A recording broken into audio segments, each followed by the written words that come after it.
Salut tout le monde, c'est Fernando. Aujourd'hui, on va reprendre le chapitre 3 du livre et chapitre dans lequel on va apprendre à dire quelle langue on parle e aussi a dire où on habite. Vamos retomar o capítulo 3 do livro e vamos aprender a dizer que língua falamos e a dizer onde moramos. Então vamos lá. Je parle français, j'habite à Paris. Então eu falo francês, eu moro em Paris.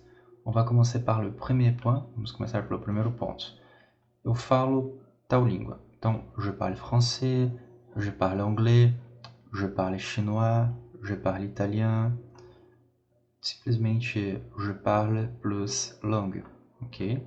Petite observation, la finale n'est pas prononcée. Então, o final aqui não é pronunciado, tá? O E aqui ele é mudo, não é je parlais, e sim je parle. Tudo bem? O nosso exemplo aqui, né? Vocês podem falar je parle português, certo? Je parle português, simplesmente, ok? Dá para falar também, para quem uma outra língua mais próxima assim, de nossa, je parle espanhol também, né? Je parle espanhol. Dá para falar também je parle japonês, je parle japonês. Aqui vocês têm exemplos de algumas línguas, tá? Então, français, anglais, chinois, italien, português, espanhol, japonês. Vamos passar para o próximo ponto. Passons au deuxième point maintenant. E qu'est-ce qu'on va voir ici? O que a gente vai ver aqui? A gente vai aprender a dizer onde eu moro, onde moramos, simplesmente. Então, por exemplo, eu moro em Paris, eu moro em Curitiba, eu moro em Londres, assim por diante. J'habite à Paris, j'habite à Londres, j'habite à São Paulo, j'habite à Curitiba, j'habite à Lyon, j'habite à Marseille, j'habite à Amiens, eu morava em Amiens, na França, uma cidade no norte da França. Então, j'habite à Amiens, e assim por diante, tá? Então, j'habite plus la résidence. Então, observem bem aqui quando eu falo de cidade, eu sempre tenho que pôr essa preposição a antes, tá? Então, a plus la ville. Uma pequena questão aqui, vous habitez où?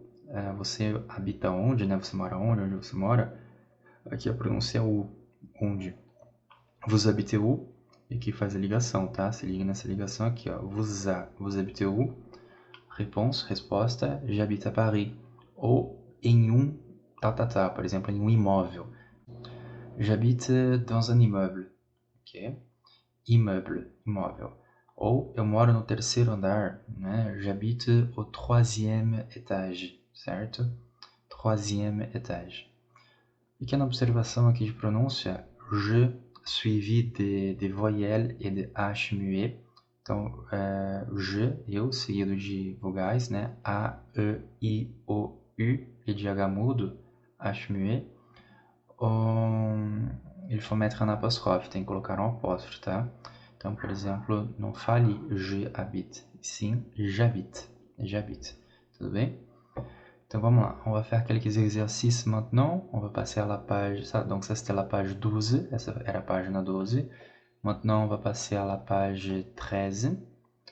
Et page dans laquelle on va faire quelques exercices ensemble. Página na qual faremos alguns exercícios juntos.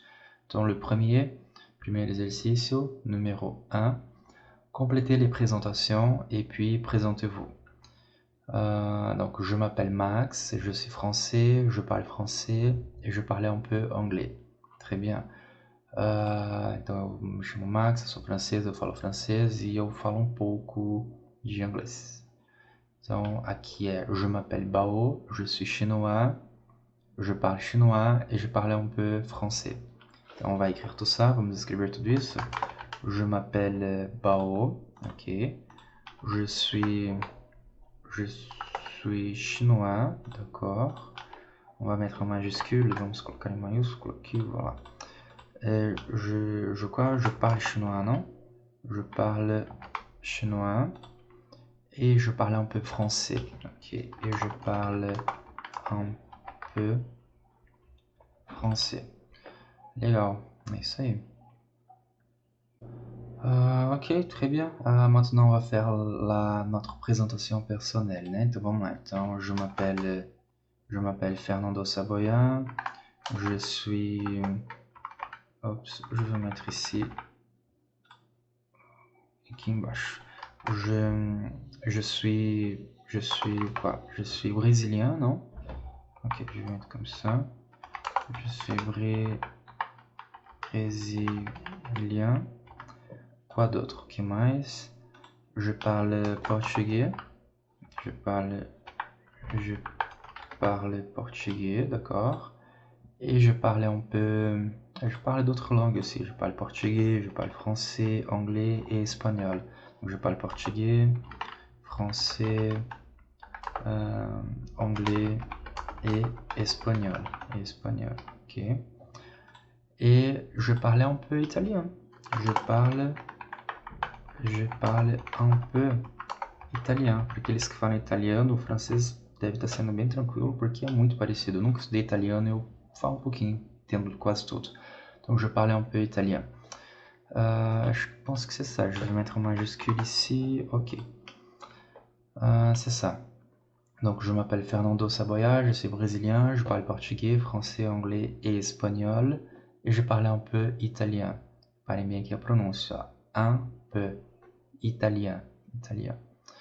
Très bien, on va faire l'exercice 2 maintenant. Compléter les dialogues selon le modèle, conforme au modèle. J'habite à Paris. E vous? Ah, moi aussi j'habite à Paris. Então aqui é simplesmente para repetir, né?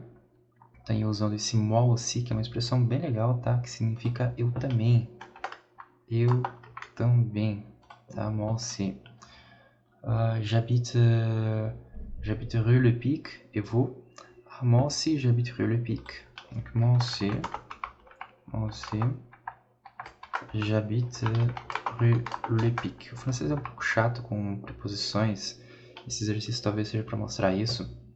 Repare que quando eu determino o nome da rua, eu não coloco nenhuma preposição aqui, é direto. Eu moro, rua, tal. Né? Quando se trata de cidade, eu ponho a preposição a. Enfim, essas coisas vocês vão. Essas coisas vocês vão. Esses detalhezinhos vocês vão pegar com mais experiência, tá? Mas a princípio aqui é j'habite rue Le Pic. J'habite au numéro 5. Et vous? Moi aussi. J'habite au numéro 5. J'habite au numéro 5. On va faire comme ça. On va mettre ici en bas. 5. Ok. Très bien. C'est ça. Maintenant le dernier, au último. J'habite au 12e étage. Et vous? Moi aussi. J'habite au segundo. J'habite au deuxième. On va faire ça. On va faire comme ça. Plutôt. On va plutôt faire comme ça. On se faisait assim. J'habite au deuxième étage. Je vais mettre ici juste à côté. Voilà. Au deuxième étage. Segundo andar. Ok, moi aussi j'habite au deuxième étage. Passons maintenant au troisième exercice. Façamos agora o terceiro exercício. Continuez l'exercice et puis complétez avec vos données personnelles. Então continue o exercício e depois, em seguida, et puis complétez avec vos données personnelles. Ok, très bien. Donc on va... Alors, qu'est-ce qu'on va dire là? On va dire la nationalité, l'origine et la résidence. Alors, français, Bordeaux, Paris. Je suis français, je suis de Bordeaux et j'habite à Paris. Très bien. Chinois, Pékin, Shanghai. Je suis chinois, je suis de Pékin et j'habite à... Où ça? À Shanghai. Ok. Je suis japonais, Osaka, Tokyo. Je suis japonais, je suis d'Osaka et j'habite à Tokyo. Je suis japonais, j'habite, ou plutôt, je suis d'Osaka, non? Melhor. Ou plutôt, je suis d'Osaka et j'habite à Tokyo. J'habite J'habite à Tokyo. Ok, maintenant je vais compléter avec mes données personnelles. Donc moi c'est brésilien, Foz do Iguaçu et Curitiba. Voilà. Donc je suis brésilien, je suis de Foz do Iguaçu et j'habite à Curitiba. Ok, donc je suis brésilien. D'accord, je vais mettre là. Brésilien. Je suis de Foz do Iguaçu et j'habite à Curitiba. Ok, très bien. E se vocês ainda moram na mesma cidade de origem, vocês podem usar essa frase aqui, ó. Donc, observation, par exemple, je suis de São Paulo, et j'habite toujours à São Paulo. Et j'habite toujours, eu ainda moro, tá? J'habite toujours à São Paulo, ok? E eu ainda continuo a morar em São Paulo. Ok, très bien, donc ça c'était la page 13, essa foi a página 13. Au prochain cours, qu'est-ce qu'on va voir? Au prochain cours, on va s'attaquer au 4e chapitre, et vamos atacar o 4º capítulo, chapitre dans lequel on verra le féminin et le masculin des adjectifs. Et c'est ça. Je vous souhaite un bon courage et à très bientôt. Salut!